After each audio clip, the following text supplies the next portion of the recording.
계속해서 통독의 여정을 따라서 말씀을 아침마다 살피고 있습니다. 오늘은 레위기 9장에서 11장까지의 말씀을 보게 되실 겁니다. 9장과 10장은 8장과 함께 한 묶음으로 우리가 이해하면 좋습니다. 8장에서 10장은 바로 제사장들이 세워져 가는 과정인데요. 출애굽기에 말씀하셨던 대로 8장에서 제사장을 임직하고 제단을 정결케 하게 됩니다. 그리고 이제 9장은 이제 아론이 제사장으로서 그 아들들과 함께 처음 이제 공식적인 첫 예배를 드리게 되는 것입니다. 어떻게 보면 성막이 이제 준비되어진 가정에 첫 예배가 되는 것이죠. 그런데 그 날의 시작을 여덟째 날에라고 1절에 시작하고 있습니다. 8이라는 숫자는 완전한 수 7을 지나서 그 다음의 숫자로서 새로운 시작을 의미하는 것입니다. 9장을 보게 되면 7절에 가장 먼저 모세가 아론에게 자신을 위해서, 그 제사장인 그 자신을 위해서 제사를 먼저 드릴 것을 말하면서 이렇게 언급합니다. 내 속죄제와 내 번제를 드려서 너를 위하여 백성을 위하여 속죄하고 또 백성의 예물을 드려서 그들을 위하여 속죄하되 여호와의 명령대로 하라. 제사는 하나님의 말씀하신 대로 이루어진다는 것을 말하면서 우선적으로 제사장 아론과 그 아들들이 먼저 정결케 되어야 됨을 말합니다. 그래서 이에 아론이 순종하면서 자기를 위한 속죄제와 번제제를 드리게 되고, 그 뒤에 아론이 백성들을 위해서 백성들의 예물을 드리는 예배의 순서가 이어집니다. 그렇게 되었을 때 22절을 보게 되면 아론은 백성을 향해서 손을 들어 축복합니다. 그 뒤에 여호와의 영광이 바로 그 회막 가운데 영광스럽게 임하고, 그 상징적인 의미로 하늘에서 내린 불이 제단을 사르는 역사를 보게 됩니다. 백성들은 소리 지르며 엎드립니다. 경외함으로 기뻐하는 장면이 나오는 것이죠. 그런데 이어서 10장은 오늘 9장과 같은 날에 일어난 또 다른 분위기를 말하고 있습니다. 다른 것이 아니라 나답과 아비후가 하나님 앞에 드려서는 안 되는 불을 가지고 분향을 하다가 하늘에 불이 임함으로 죽게 되는 장면입니다. 1절부터 쭉 보시게 되면 이것이 여호와 앞에 나오는 과정 속에 이루어진 일을 강조합니다. 여호와 앞에 예배하다가 여호와 앞에 나오다가 또 여호와 앞에 죽게 되었다. 결국 이들의 죽음이 하나님 앞에서의 심판임을 거듭 강조하는 겁니다. 불에 사라지는 이 심판의 사건을 보면서 같은 불이 은혜의 불이 되고 또 심판의 불이 되는 이 대조적인 사건 속에서 오늘 10장을 통해서는 예배하는 우리가 하나님 앞에서 어떤 모습이어야 될지 다시 한번 경각심을 갖게 하는 겁니다. 아무래도 첫 예배를 드리는 10장에서 하나님께서는 뼈아프지만 이 일들을 통해서 교훈을 주고자 하시는 거죠. 이 실수를 통해서 다시는 이후에 이와 같은 실패가 반복되지 않기를 바라는 마음이실 겁니다. 무엇보다도 이 10장에서 두 아들을 잃은 아론은 3절 끝절에 보면 잠잠합니다. 그리고 뒤에 직접 그 두 아들들의 시체를 옮길 수도 없습니다. 왜냐하면 지금은 하나님 앞에 하나님 편에서 제사장으로서 서 있기 때문이죠. 부름받은 자로서의 그 사명이 그 무엇보다도 우선됨을 보여줍니다.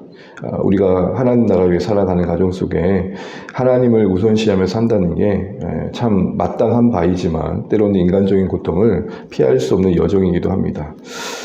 그 뒤에 이어지는 모습을 보게 되면 하나님께서 이제 이 일을 통해서 말씀하시는 바가 있습니다. 아마도 나답과 아비후의 그 어떤 다른 불로 드릴 수밖에 없었던, 또 각자의 향로를 가지고 왔던 하나님 뜻 안에서 합당하지 못했던 행동들은 8절에 보게 되면은 주어지는 그 주위의 말씀에서 아무래도 술이 취해서 분별 없이 행동했던 거 아닌가 하는 생각을 해보게 됩니다. 이렇게 권면합니다. 너와 내 자손들이 회막에 들어갈 때에는 포도주나 독주를 마시지 말라. 그리하여 너희 죽음을 면하라. 이는 너희 대대로 지킬 영원한 규례라. 그리고 나서 이어서 너희가 거룩하고 속된 것을 분별하며 라고 되어 있고, 그리고 그 모든 걸 가르치라 되어 있습니다. 이 일을 계기로 하나님께서는 제사장들은 더 자신들을 잘 살피고 가르칠 수 있도록 분별력을 키워야 된다 이렇게 말씀하시고, 특별히 술과 같은 문제에서도 주의를 할 것을 말씀하십니다. 그리고 이어서 이제 12절부터 끝절에 보게 되면은 모세가 그날의 제사를 마무리하는 과정 속에 이제 제사 2에 이어지는 거룩한 그 음식을 취하는 남겨진 제물을 처리하는 과정들을 살피고 있었음을 보게 됩니다. 아무래도 나답과 아비의 죽음도 있었던 그날의 제사가 마지막까지 잘 마무리되길 바라는 마음이었을 겁니다. 상세히 살피는 가운데 그런 제물들이 하나님 뜻대로 제사장들을 통해서 잘 처리되어진지를 살피고 있는 모습 통해서 우리의 예배도 공식적인 그 순서가 끝났다고 끝이 아니라 이후에 우리의 삶이 그 예배에 합당한지를 살피는 묵상 속에 또 실천 속에 이어져 가고 마무리될 수 있어야겠다 생각들을 이제 또 배우게 됩니다. 그런데 16절을 보시게 되면 속죄제 드린 염소가 없어진 것을 보고 모세가 뒤에 분을 냅니다. 먹었어야 되는데 거룩한 곳에서 구별하여 먹어야 할 음식을 태워버렸다는 것이죠. 별거 아닌 것 같지만 하나님께서 명령한 대로 먹어야 했는데 그렇지 않은 것 때문에 모세는 상당히 노하는 모습들을 보게 됩니다. 16절에 모세가 속죄제 드린 염소를 찾은즉 이미 불살랐는지라 그가 아론의 남은 아들 엘르아살과 이다말에게 노하여 이르되 라고 되어 있습니다. 이처럼 지금 모세는 이 상황에 대해 상당히 진중하게 대하고 있는 것이죠. 여기에 대한 아론의 변명이 19절에 나오는데 아론이 이렇게 말합니다. 아론이 모세에게 이르되 오늘 그들이 그 속죄제와 번제를 여호와께 드렸어도 이런 일이 내게 임하였거늘 오늘 내가 속죄제물을 먹었더라면 여호와께서 어찌 좋게 여기셨으리요. 이것을 세번역에서는 이렇게 말하고 있습니다. 그러니 내가 무슨 염치로 오늘 그들이 바친 속죄물을 먹는단 말이요. 내가 그들이 제물로 바친 고기를 먹으면 주님께서 정말 좋게 보아 주시리라고 생각합니까? 모세는 변명하면서 모세 앞에 아론이 설명하는 말은 이런 의미입니다. 염치 없다는 것, 아들들이 큰 잘못을 해서 심판을 받았기 때문에 부모로서 내가 어떻게 이것을 이렇게 정당하게 먹을 수 있겠습니까? 라고 스스로 특권을 포기했다는 말입니다. 그리고 나답과 아비후가 제사 드리고 남겨진 그 제물을 먹는다는 게 그 비극적인 사건 뒤에 어떻게 그것을 부모로서 먹을 수 있겠습니까? 라는 말도 하는 것이죠.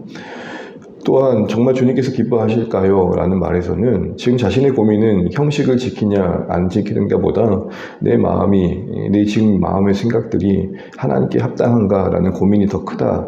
그래서 애통합니다. 라는 말을 하고 있는 것입니다. 여기에 대해서 모세는 20절에 모세가 그 말을 듣고 좋게 여겼다라고 말합니다. 자초지종을 듣고 이해하는 것이죠. 확인하지 않고 먼저 자잘만만 따져서는 안 되겠다라는 생각도 해보게 되고요. 모세의 좋게 여김은 하나님의 그 아론의 고백을 받으셨음을 상징합니다. 아론의 마음과 형편과 마음의 생각들을 용납하셨다는 거죠. 생각해 보십시오. 두 아들을 잃고 계속되는 그 제사 현장 속에 하나님 편에서 마땅히 해야 될 일들을 감당하는 그 자세를 지키는 과정 속에 하나님이 오르셨기에 묵묵히 침묵했지만 또 부모로서의 슬픔도 있지 않겠습니까? 신앙이 그렇게 냉정하지 않습니다. 하나님 우리의 연약함과 또 우리의 마음과 우리의 인간됨을 잘 아십니다.